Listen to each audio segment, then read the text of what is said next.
Little brush এডিটিংয়ের sports প্যানেলে আপনাদেরকে স্বাগতম। পাকিস্তান সুপার লিগ PSL 2025 24তম ম্যাচে করাচি কিংসের মুখোমুখি লাহোর কালান্দাস।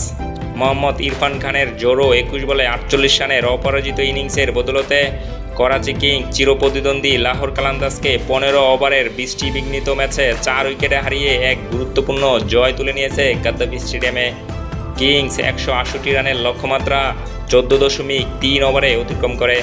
এর আগে কালান্দাস 15 ওভারে 160 রান তোলে 8 উইকেটে।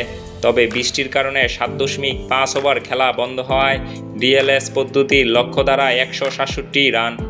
লাহোর কালান্দাস প্রথমে ব্যাট করতে নেমে তাদের দুই ওপেনার মোহাম্মদ নাঈম এবং ফকর জামান বৃষ্টির বিরতির দুই পাশেই দারুণ অর্ধশতক হাঁকান এবং 7.5 ওভারে 90 রানের জুটি করেন।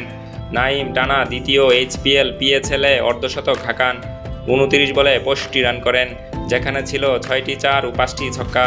খেলা পুনরায় শুরু হলে ফকর জামান 33 বলে 51 রানের ইনিংস খেলে 22তম HPL PSL-এর অর্ধশতক পূর্ণ করেন। বৃষ্টিবিঘ্নিত ম্যাচে নির্ধারিত 15 ওভারে লাহোর কালান্দাস 160 রান তোলে স্কোরবোর্ডে। তবে বৃষ্টির কারণে 7.5 ওভার খেলা বন্ধ হওয়ায় DLS পদ্ধতি লক্ষ্য 167 রান নির্ধারণ হয়। জবাবে ব্যাট করতে নেমে কিংসের দ্রুত শুরুয়াত এনে দেন ওপেনার টিম সাইফার্ট ও ডেভিড ওয়ার্নার। তারা 3.1 ওভারে 40 রানের জুটি করেন। 3 নম্বরে নামা জেমস বিঞ্চ 12 বলে 13 রান করেন এবং পাওয়ার প্লে শেষে স্কোর দাঁড়ায় 67 2 উইকেটে। কিংস 167 রানের লক্ষ্য 14.3 ওভারেই অতিক্রম করে।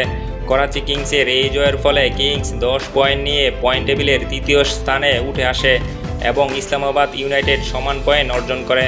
টেবিলের শীর্ষে থাকা কোয়েটা গ্ল্যাডিয়েটর্স 8 ম্যাচে 11 পয়েন্ট নিয়ে প্রথম দল হিসেবে প্লে অফ নিশ্চিত করে। উক্ত ম্যাচে ডেভিড ওয়ার্নার ও টিম সাইফার্টের ব্যাটিং আপনার কাছে কেমন লেগেছে অবশ্যই কমেন্টে জানাবেন। আপনার কমেন্টের আশায় রইলাম।